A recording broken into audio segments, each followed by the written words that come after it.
Civil rights have long been an important issue in our country, but especially recently with the Black Lives Matter movement, many ideas have been challenged and many perspectives have changed. Politicians and CVUSD school board members commented on recent events and what they believe the next steps forward should be. So I think we need to be a little more adult some ways. We need to be a little more deliberative, willing to listen to both sides, listen to what people on one side perceive, what people on the other side perceive, and move from there so that we have an environment where people are much more understanding and much more open to folks of other races. And the fact that Chauvin was convicted, I wasn't surprised he was convicted. I was surprised that he was convicted on all three counts. I thought he'd probably be convicted of minimally manslaughter, maybe second degree, but I didn't think he'd get convicted on all three counts. So the fact that that happened, I think that sends a powerful message, an extremely powerful message to law enforcement that they have to discharge their duties in a constitutional and responsible manner. Otherwise, they could be charged with manslaughter, murder, and they could be sentenced and convicted. It also indicates to law enforcement that they will be held accountable for their activities, for their behaviors, how they go about discharging their professional responsibilities. I think it's a good place to start. And I think it has brought to the forefront the injustice in our system. And I hope that it has made a lot of people pay attention and will continue that movement going forward. The criteria is different in that we say that if they're using force, it has to be necessary. And that's very different than the criteria at most other states and the national level.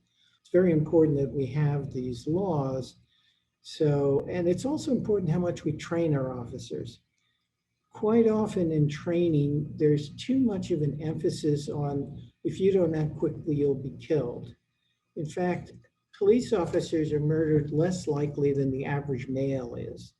So while it is certainly a dangerous profession, it's mostly people are killed by traffic accidents. When you go to the memorials for officers, I remember being there one year and there were 4 officers they'd all been killed in traffic accidents.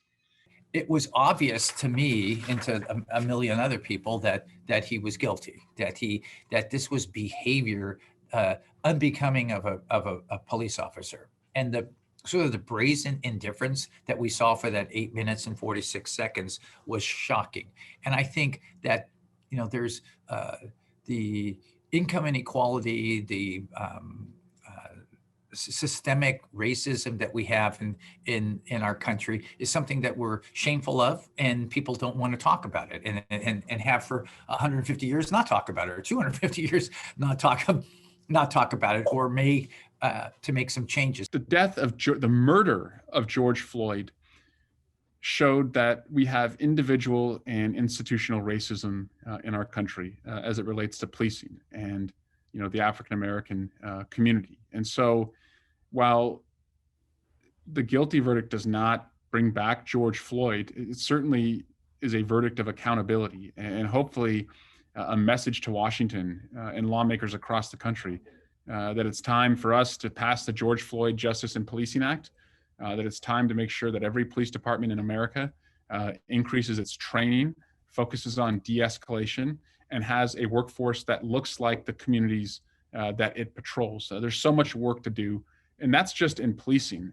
That doesn't do anything to change the dynamics in Black and brown communities where they don't have investments in education, in jobs, in healthcare. And we have to make sure that we invest in every community and that we inject hope into every community. In addition to the outcome of the trial of former officer Derek Chauvin, the other 3 former officers were expected to go on trial in August later this year, but it has now been pushed back to March 2022.